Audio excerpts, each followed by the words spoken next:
Jérémy, une histoire folle à vous raconter. T'as arrêté l'école à 16 ans et aujourd'hui t'as 8 biens immobiliers. C'est ça exactement, donc tout est possible. À 35 MG. J'ai commencé avec 5 000 € et aujourd'hui j'ai plus de 800 000 € de patrimoine. Moi je suis dyslexique, à un moment donné c'était un peu chaud. Heureusement que j'ai rien lâché avec ma compagne, on s'est battu pour rebondir. Qu'est-ce que tu penses des gens qui disent l'immobilier c'est mort en 2024 Salut à tous la team, comment allez-vous? J'espère que vous êtes en forme, moi ça va super. Aujourd'hui, nouvelle vidéo YouTube sur Genève en Suisse. Une vidéo qui me tient extrêmement à cœur. Je suis avec un personnage incroyable, Jérémy.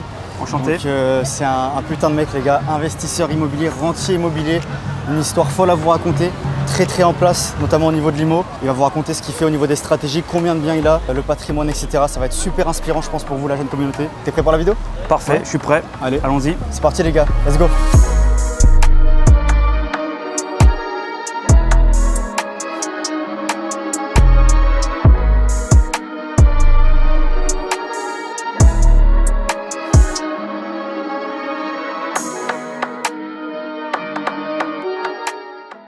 Bon Jérémy, là on est actuellement en Suisse à Genève, c'est assez stylé, on va dire une ville assez inspirante. Ah oui, c'est très motivant, il y a des belles voitures, les gens sont beaux, ouais. On voit qu'il y a de l'argent, ouais. Ça donne envie. Du coup je voulais que tu te présentes rapidement, brièvement pour ceux qui vont regarder la vidéo. Qu'est-ce que tu fais dans la vie, quel âge as-tu, enfin dis-nous tout. Ok, alors moi c'est Jérémy, j'ai 29 ans, j'ai commencé l'IMO en 2020 et j'ai développé dans d'autres activités, on en parlera tout à l'heure et voilà. Ok, donc monsieur investisseur immobilier, c'est ça? C'est ça. Donc depuis le Covid, là tu as combien, combien de biens immobiliers? J'ai 8 lots avec ma compagne. Ok, 8 appartements du coup? Exactement. Ça. Incroyable les gars, super inspirant, tu as commencé à 4 ans. C'est ça. Franchement, il a un petit peu joué au Monopoly dans la vraie vie en vrai, tu as commencé. C'est ça, on a joué au Monopoly, on a dû faire des sacrifices, ce qu'il faut toujours en faire, et on en est arrivé là aujourd'hui. Ok, on va détailler de toute façon au cours de la vidéo un peu les opérations, les stratégies, etc. Mais en tout cas, c'est très croustillant les amis, restez bien jusqu'à la fin. Bon, c'est tranquillement posé au Fermont Hôtel, santé d'ailleurs Jérémy. Santé. On va bien apprécier ce petit jus orange grenadine, petit café pour monsieur. Toujours un petit café. Toujours? C'est pour le speed. Ouais. En plus, t'as quand même une belle carrure, hein. T'es sportif ou pas toi? Oui, je l'étais à l'époque, où je faisais du sport assez intensif. Ok, tu faisais quoi précisément? Du cyclisme. T'as fait ça, je crois que tu m'as dit, à quand même haut niveau? Oui, chez les jeunes, mais à bon niveau. Ouais, ok, donc petit palmarès là en 15 secondes là, en cyclisme, qu'est-ce que t'as réussi à faire? J'ai été champion de Normandie, je fais 4e de la Coupe de France à l'époque, 11e du Vélo Magazine, des petites conneries comme ça. C'est pas mal, hein? Petite carrière quand même. Petite carrière. Petite carrière, c'est bien. Très petite. Ouais. Et du coup après tu as switché, t'es devenu entrepreneur, investisseur on peut dire. C'est ça, exactement. Est-ce que tu peux nous raconter rapidement, je sais pas, ton parcours, dans les grandes lignes, ta jeunesse jusqu'à aujourd'hui, ce que tu as fait, les étapes importantes, marquantes qui t'ont amené à devenir, je sais pas, investisseur, tu vois? Je pense que déjà c'est le sport qui m'a donné le caractère d'aujourd'hui. Mine de rien, dans le sport il y a pas mal d'échecs. Ouais. Et je pense que c'est grâce à ça aujourd'hui j'ai quand même atteint un certain mental pour arriver au bout de certains projets. Pour le petit parcours, nous on a commencé en 2020, mais vraiment c'est arrivé où nous, moi et ma compagne, parce que je dis nous parce qu'elle fait partie aussi du projet, elle n'est pas devant la caméra mais elle fait partie du projet. On avait un bien en location, ça se passait pas très bien, on a voulu partir, pour aller plus vite il a fallu que je fasse l'agent immobilier et comment dire, il y a eu énormément de visites, une trentaine je crois sur un week-end. Ah ouais, okay. Et là en fait j'ai tilté et je me suis dit il y a un truc à faire avec l'IMO. Je me suis dit il faut donner des beaux logements, enfin c'est indescendant d'avoir des logements où c'est des grippins, où on est obligé de se chauffer avec un vibro ou autre, et je me suis dit tout le monde a droit à avoir un logement descendant. Ok, on va dire c'est ce qui t'a fait faire le déclic on va dire dans ta tête. C'est ça exactement. De switcher et de te dire je vais investir dans l'IMO. Ah oui c'est ça exactement. Après je me suis fait un petit tour en moto et je me suis posé tout seul et là j'ai dit c'est bon. Okay. Il faut se lancer dans l'IMO, il faut trouver un CDI, un CDD, un je sais pas quoi comme contrat et il faut y aller. Franchement incroyable, super inspirant. Et du coup tu as 8 lots, c'est ça? C'est ça, aujourd'hui 8 lots. Tu as quoi grosso modo comme stratégie? Dis-nous on en a plusieurs, on a de l'immeuble de rapport, de la colocation et ça certainement ça on va les revendre pour partir sur des stratégies différentes au goût d'aujourd'hui tout simplement. Et on a aussi de l'atypique, donc de l'Airbnb atypique. Aujourd'hui on va plus se pencher sur des logements atypiques et potentiellement de l'achat-revente un peu plus tard. C'est les tactiques d'aujourd'hui. Le Airbnb, la location courte durée, comme je le dis souvent, c'est un banger. Tu trouves aussi que c'est un banger ou pas? Ah oui, c'est un gros banger. Ça rapporte. Ça rapporte bien. Et puis quand on a un esprit assez créatif, on peut vraiment se lâcher. lâcher, quoi. Ouais. Il y a tellement d'opportunités, on peut tout faire. C'est ce que tu fais un petit peu dans tes biens en fait, tu m'as dit d'avoir une décoration vraiment atypique, originale. Oui, c'est ça. Les voyageurs ils se disent waouh, c'est ça, exactement. Il faut vraiment donner une ambiance et que les gens puissent se dire waouh et en parler le lundi matin au travail. Ok, maintenant question très importante pour toi Jérémy, parce que là on va parler vraiment chiffres concrets, c'est ça que les gens aussi ils aiment. Est-ce que tu peux me dire avec combien d'argent tu as commencé pour investir dans l'immobilier? Avec combien de trésorerie? Ouais, c'est ça. 5 000 €. 5 000 €, ok. Ouais. Donc au final c'est une somme qui peut être accessible à énormément de personnes. C'est ça, on a commencé où le premier bien, on a dû faire 7 banques. Enfin, ça a été accepté au bout de la 7e banque. Okay. Et on a fait un emprunt à 110%. Du coup, on n'a rien payé, pas de frais de notaire, on n'a pas mis d'apport, on n'a rien payé. Et ce qui nous a permis de garder cette petite trésorerie qu'on a gonflée avec le cash flow du premier investissement pour pouvoir ensuite jongler sur un immeuble de rapport où là on a dû mettre de l'argent. Incroyable. Il faut quand même le préciser, 7 banques, donc 6 refus. 6 refus. Et là, tu aurais pu abandonner même même après la deuxième quoi. Et là, au bout bien sûr, en plus on nous a pas aidés. En plus, même certaines banques nous ont dit lâchez, arrêtez, c'est pas rentable l'immobilier. Même certaines banques nous ont dit c'est compliqué de faire du cash flow sur l'immobilier. Toutes les banques au bout dans la rue vont pas vous financer et ainsi de suite. Nous on n'a rien lâché, on y a toujours cru. Et c'est au bout de la 7e où on a eu un accord et en plus en plein Covid. C'était en pleine période un peu bizarre. En vrai bravo parce que je pense qu'il y a la plupart des gens qui auraient abandonné ou lâché, qui auraient jeter l'éponge en mode ça y est, c'est pas fait pour moi l'investissement IMO. Et en vrai, cette banque, comme quoi tout est possible en vrai. Il faut juste persévérer. Ça peut être bateau pour certaines personnes, mais en soi, c'est la réalité. Ça a payé pour toi et ta compagne.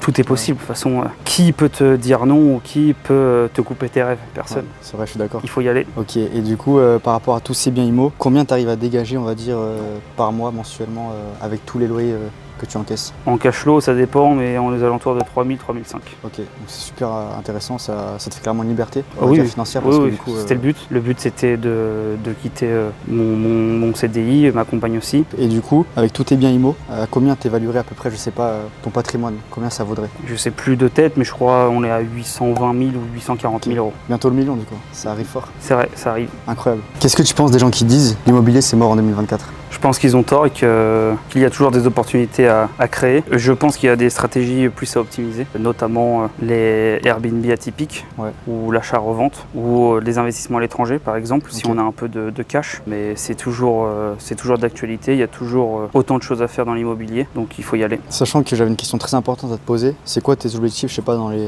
2-3 prochaines années niveau immobilier? Tu vas continuer à investir j'imagine, peut-être en France encore dans des logements atypiques, à l'étranger aussi tu m'as dit? C'est quoi vraiment oui, c'est ça. Là, la priorité, l'optique surtout, c'est de continuer à investir aussi en France quand même. Donc dans l'atypique, et puis faire des opérations de marchand de biens qui pourraient servir éventuellement à développer l'immobilier à l'étranger. Donc on a beaucoup d'idées à l'étranger, Bali, Madagascar ou autre. Tu as déjà visé Dubaï. les secteurs un peu les Non, pays? j'irai au moment voulu, à l'instant T quand il faudra acheter.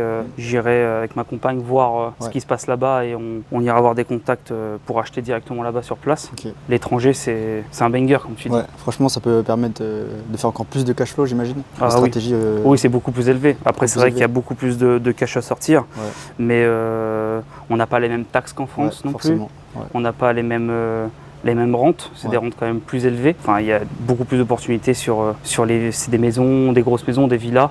On n'achète pas les mêmes produits qu'en France par exemple. Au même prix, on a des choses beaucoup plus intéressantes, beaucoup plus haut de gamme. Bon, on a bougé un petit peu. Je voulais rebondir sur un truc très important. Question que je voulais te poser, Jérémy. Est-ce que tu as des diplômes ou pas du tout? J'en ai aucun. Aucun? Zéro. J'étais un cancre. Ah ouais? J'ai été un cancre. Ok. T'as arrêté l'école à quel âge? En CAP électrotechnique, je devais avoir 16 ans. 16 balais? 16 ans, ou sur la transition de 17, mais pas plus. Donc t'as arrêté l'école à 16 ans et au final t'es devenu investisseur immobilier, comme quoi tout est possible en fait. Bien sûr, tout est possible. Vraiment, il faut croire en ses rêves et qu'on veuille devenir écrivain ou avocat ou faire du business. Tout est possible. Ok, super inspirant franchement. Et en plus de l'investissement immobilier, de ce que tu fais, si j'ai bien compris, tu as d'autres business, c'est ça? Oui, c'est ça. Du coup, j'ai pu parler de l'immobilier juste avant. Donc on avait un besoin, du coup on a ouvert également une conciergerie. Donc le nom c'est LB Conciergerie si vous avez envie de regarder ou nous contacter. Ok, donc conciergerie pour les logements Oui, pour gérer les logements en courte durée, c'est ça, exactement. Et pour 2025, on va également ouvrir une laverie pour vraiment faire un écosystème. Ouais. Donc tu diversifies un petit peu, ça c'est exactement. Exactement, c'est vrai que l'immobilier aujourd'hui, on peut se permettre de diversifier dans plusieurs choses. C'est vrai qu'il y a plusieurs niches. Déjà dans l'IMO même, il y a de l'achat-revente, il y a de la courte durée, les immeubles de rapport, il y a de la colocation, on peut très bien avoir une conciergerie. Il y a vraiment un tas de choses à faire. Et encore une fois, le secret de la réussite, c'est de diversifier les sources de revenus. Et vu que l'immobilier, c'est revenu passif, on peut se permettre d'injecter à droite à gauche dans différents domaines. C'est ça exactement. Bon les amis, petit moment très important, je demande votre attention s'il vous plaît. Alors je passe une journée exceptionnelle avec Jérémy qui est un investisseur immobilier, j'apprends énormément de lui car il a beaucoup plus de biens et même d'expérience dans l'immobilier, il a plus de 4 ans d'expérience, ça c'est vraiment génial. Moi j'ai commencé tout ça il y a à peu près un an et demi et déjà à ma petite échelle j'ai pu générer beaucoup de revenus, beaucoup d'argent grâce à l'immobilier et ça c'est un gros banger comme je le dis souvent. Maintenant ce que je voulais vous dire c'est que lui, tout comme moi, on a commencé en partant de rien, on ne connaissait rien de base à l'immobilier, aucune connaissance, zéro compétence. Tout ça pour vous dire que tout est possible, même pour vous qui regardez cette vidéo. Donc si vous aussi au plus profond de vous, vous souhaitez devenir rentier immobilier, investir dans la pierre pour générer des loyers et vivre de votre cash flow, c'est entièrement possible. Ce que j'ai mis, c'est dans la description, c'est entièrement gratuit, vous avez juste à cliquer, le lien est juste en dessous. Je vous révèle la méthodologie concrète qui m'a amené à être rentier immobilier. Je vous dévoile tout étape par étape et puis si vous avez le feeling, je vous retrouve de l'autre côté avec grand plaisir. Allez, on repart pour la vidéo avec Jérémy, c'est parti. Bon maintenant Jérémy, j'aimerais te poser des questions un petit peu plus personnelles. Est-ce que tu as eu des leçons de vie, des faits marquants, des anecdotes, que ce soit positif ou négatif, qui t'ont vraiment marqué à vie et qui ont fait l'homme que tu es aujourd'hui? Oui, il y en a eu pas mal. Je me suis associé avec une mauvaise personne. On a trop joué la relation. Et c'est pas dans les business auxquels on a investi qui étaient, on va dire, pourris. Mais c'est le relationnel qui nous a un peu mis dans une situation difficile. Ça fait partie de l'anecdote. On a perdu énormément d'argent. Je n'irai pas dire combien, mais on a perdu vraiment beaucoup d'argent. Il a fallu remonter la pente, c'était compliqué. Ça a duré une petite année pour remonter. Après oui, j'ai eu d'autres anecdotes. J'ai réussi à financer des biens avec des salaires négatifs. Des bulletins de salaires négatifs, parce que c'était un peu compliqué. À un moment donné avec mon employeur. Et puis voilà, après beaucoup de sacrifices. Beaucoup de sacrifices toujours. Et ça fait partie des gros points dans ma petite carrière, on va dire, d'entrepreneur investisseur. Super inspirant parce que les salaires négatifs, par contre, là, ça veut dire que tu étais dans une situation où vraiment, tu étais plus que dos au mur, là. Et tu as réussi à te relever, à te sortir de cette situation intelligemment, parce que forcément, tu as bien fait les choses. Donc au final… C'est ça. Après, c'est ça. Après, ce qui compte vraiment, c'est de montrer qu'on a des biens qui tournent avec du cash flow et surtout de présenter des dossiers bancaires vraiment… béton, solide, hyper solide, vraiment de montrer qu'on est professionnel et non amateur. Il n'y a pas de hasard, il faut bien tenir ses comptes, il faut préparer un projet hyper carré avec des chiffres de combien ça va rapporter, combien on va dégager en cash flow. Même des fois, je sais qu'il y a certaines banques, enfin banquiers qui aiment bien, on peut apporter des photos si on a déjà la vision du projet, notamment quand on fait de la typique ou autre. Ou non, pardon, mais nous on aime bien montrer des photos, ça donne encore plus envie de nous suivre et de pousser notre dossier. Donc je pense que tout ça, ça a joué aussi en notre faveur. Et puis d'être correct, d'être présentable, de ne pas bégayer, d'être sûr de soi, de discuter aussi avec le banquier ou la banquière, enfin les partenaires qu'on peut avoir, parce que le dialogue c'est hyper important, de ne pas avoir peur d'inviter son banquier ou sa banquière au resto ou un petit événement. Voilà, il y a un petit événement, on est invité, on peut proposer notre banquière ou notre notaire, voilà, salut, si tu veux, je peux t'inviter à un événement, ça rajoute un truc au relationnel. En fait. Exactement. C'est super important dans l'immobilier. C'est la base. La relation banquier et toi, c'est ça, important. Exactement, c'est la base. Franchement, je suis d'accord et puis il n'y a pas de secret. Le relationnel vous poussera toujours dans des sphères qui vous emmèneront à vos objectifs. Donc en vrai, je suis 100% d'accord avec ce que tu as dit.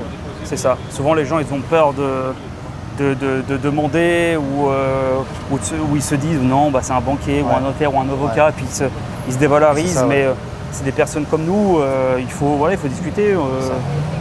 C'est comme ça qu'on arrive à obtenir des nouvelles opportunités. C'est vrai. C'est comme ça que ça se fait. Je suis d'accord. Bon, ça y est, on va bientôt se quitter, on est dans le parking. D'ailleurs, petite parenthèse, monsieur est fan d'automobile aussi. Exactement. Tu kiffes les voitures? Ah, beaucoup. T'es venu avec ton petit gamos là, à 35. C'est ça, exactement, à 35. À 35 MG. Config assez discrète mais assez agressive, noire. Ouais, c'est sobre. J'avais un A45S à l'époque et franchement, j'avais kiffé cette voiture. C'est quasiment la même que la 45S en vrai. Ouais, puis c'est bien polyvalent, ça marche bien quand même. AMG. Il y a toujours mieux, mais ça marche bien déjà. Franchement, c'est pas mal. En plus, t'as l'intérieur de malade mental. Ouais, l'intérieur est sympa, il est rouge. Il n'y a pas les Recaro, je voulais pas pour le confort, mais l'intérieur là, il n'y en a pas beaucoup. Ouais, putain, ouais, ça me rappelle des souvenirs. Les amis, ça me rappelle des souvenirs. Le volant. Waouh. Ouais. La sélection de le lever de vitesse ici, là. L'écran, putain, franchement, ouais, ça rappelle des souvenirs. Incroyable. Ça, c'est 306 chevaux si je me trompe pas, c'est ça? 306, ouais. Je crois que tu as 400, un peu plus de 400 Nm de couple. J'ai un doute, mais il me semble que c'est ça. Incroyable, les gars. Petit oran, en plus. Ouais, elle est full. Mis à part les Recaro et le petit mano, la petite molette sur le volant. Ouais. C'est le seul truc qu'il n'y a pas. Putain, les palettes. Et le paquet aéro, bien sûr. Non, c'est pas mal. Est-ce que vous validez la config, les amis? Je vous laisse voir ça en commentaire. Bon, bah sinon, merci encore de ta venue sur Genève. Ça fait extrêmement plaisir. J'ai vraiment kiffé cette journée. Bah, merci à toi surtout, ça m'a fait plaisir. Ouais, pas mal de tips aussi qu'on a pu échanger sur l'immobilier. Donc ça, c'est vraiment cool. Et quand tu as deux investisseurs qui se comprennent, ça fait des étincelles. Donc alors ça, c'est sûr que ça permet d'échanger, de prendre des petits tips comme tu as pu dire et puis de les utiliser pour monter, acheter d'autres choses ou évoluer tout simplement. Même garder contact et puis pour s'inspirer, se motiver pour même des projets futurs. Ah bah oui, c'est ce qu'il faut. Ouais. C'est ce qu'il faut. Il faut rester en contact, se voir de temps en temps et pourquoi pas à l'avenir faire des projets ensemble, on ne sait pas. Hein. Ouais, pourquoi pas. Est-ce que tu as un conseil, une phrase inspirante pour terminer cette vidéo pour une jeune fille ou un jeune homme qui souhaiterait devenir rentier immobilier comme toi? Qu'est-ce que tu pourrais lui dire de manière générale, quelque chose d'impactant? Je pense qu'il faut vraiment croire en ses rêves. Quand on a quelque chose en tête, il ne faut rien lâcher. Peu importe ce que nous dit notre entourage, les amis, enfin peu importe les entourages en général, les collègues de travail. Vraiment suivez le process, le petit tableau que vous avez fait dans votre tête. Trouvez un travail stable, commencez à investir. Surtout, aiguillez-vous, formez-vous, c'est la clé. On ne peut pas partir comme ça à l'arrache. C'est possible, mais on fait des erreurs. Ouais. Le but de se former, c'est vraiment d'empêcher de faire des erreurs et surtout, ça évite de perdre de l'argent. Ouais. Moi, j'ai pu en faire, j'ai fait de nombreuses erreurs. À un moment donné, c'était un peu chaud. Heureusement que j'ai rien lâché avec ma compagne et on s'est battu pour rebondir. Mais il faut vraiment pas négliger l'apprentissage. Et croyez en vous et foncez. Vraiment, il n'y a que ça, foncer, il faut être audacieux, il faut y aller, il faut croire en soi. Vous voyez, moi je suis dyslexique, j'en parlais en off, je suis dyslexique et moi mon message, je pense que tout le monde est fait pour faire quelque chose. Et quand on a un rêve, il faut s'accrocher, qu'on veuille faire médecin, qu'on veuille faire écrivain ou du business, c'est assez large, l'immobilier ou monter des entreprises, il faut se battre et il faut y aller. Peu importe les difficultés, il y en aura toujours. De toute façon, la vie, c'est un combat. Il y aura toujours des difficultés. Et voilà, c'est le message que je peux apporter. Et vraiment, laissez personne vous rabaisser. Vous êtes peut-être, dites-vous que vous êtes peut-être juste pas au bon endroit. Et croyez en vous. C'est tout. C'est le message que j'ai pu. Bon, merci beaucoup, Jérémy. Franchement, tu as tout dit. Merci à toi, Philippe. Super inspirant. Et puis, ça m'a fait très belle rencontre. Et puis les gars, vous avez vu, profil vraiment exceptionnel, personnage incroyable, investisseur immobilier, entrepreneur. Il a tout pour réussir et je pense que tu vas aller très très loin si tu continues comme tu l'as fait. Et je pense que surtout, tout le monde a la clé pour réussir. Ouais, je pense. Il faut juste rien lâcher et vraiment se battre. Tout le monde peut faire quelque chose. Je suis d'accord, entièrement d'accord les gars. Donc restez bien focus, appliquez les conseils, soyez inspirés, ayez un environnement qui peut vous propulser vers les sommets et surtout apprenez de nouvelles choses, de nouvelles compétences, formez-vous, c'est primordial. Donc voilà, j'espère que vous avez kiffé vraiment cette vidéo. Si c'est le cas, n'oubliez pas like, commentaire, abonnement. Et puis moi je vous souhaite une excellente journée, une excellente soirée. Je vous dis à très bientôt sur la chaîne YouTube La Finance. C'était Philippe, prenez soin de vous les gars. Ciao ciao à tous.